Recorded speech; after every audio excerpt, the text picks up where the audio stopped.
Hi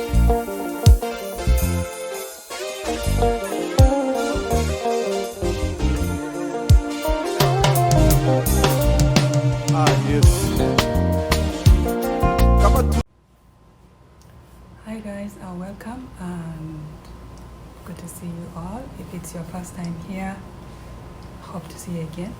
Alright, so today I'm just gonna give you guys a quick story that is in line with this book. I don't know if some of you came across this book already. Oops. Someone told me that I don't know how to hold it. The title of the book is What Does Trust Mean to You?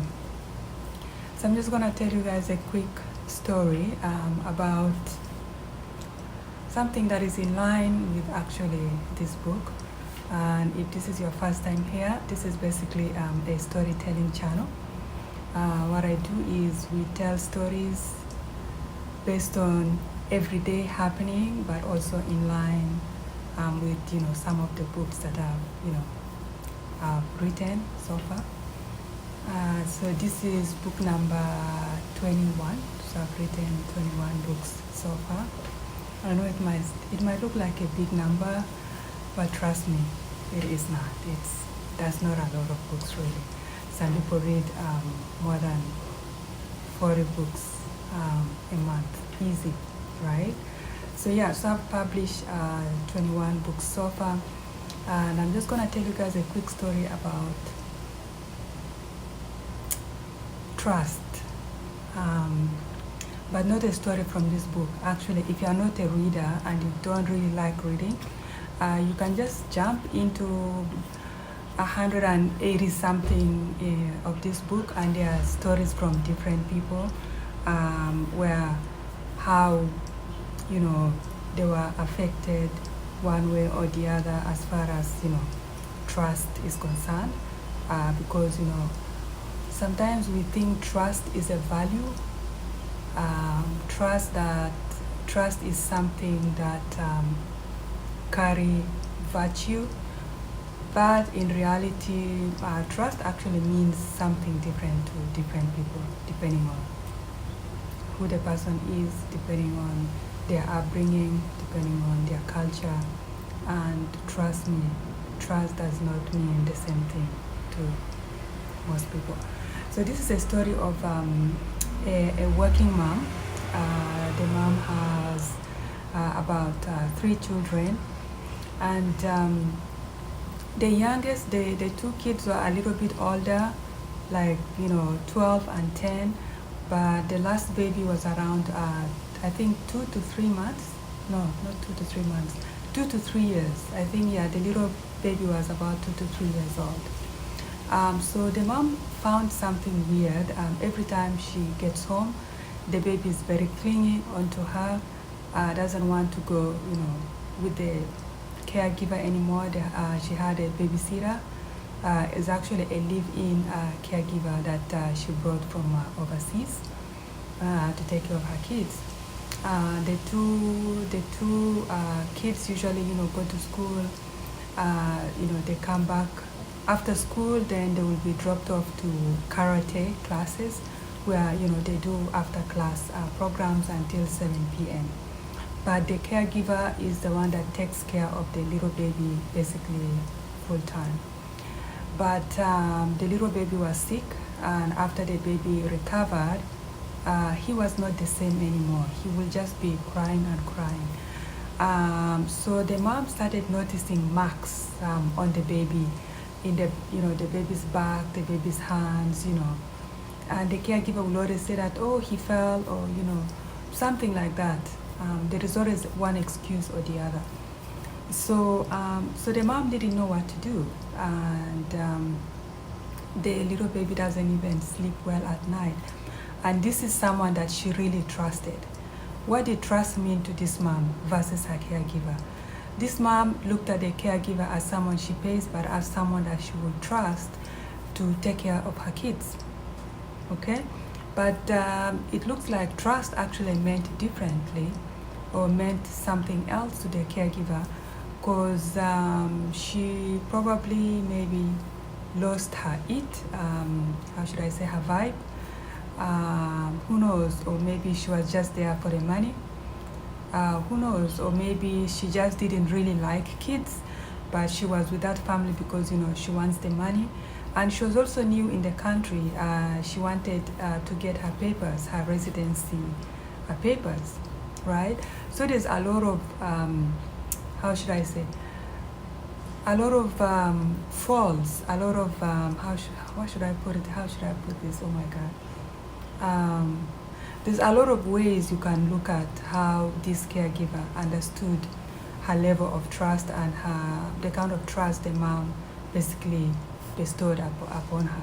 So anyways, long story short, one of the mom's colleague told her that she should try to install a hidden camera, you know, in the house, all over the house, without telling the nanny or the living caregiver, so that at least she can have an idea of, you know, of the happenings, what's going on in the house.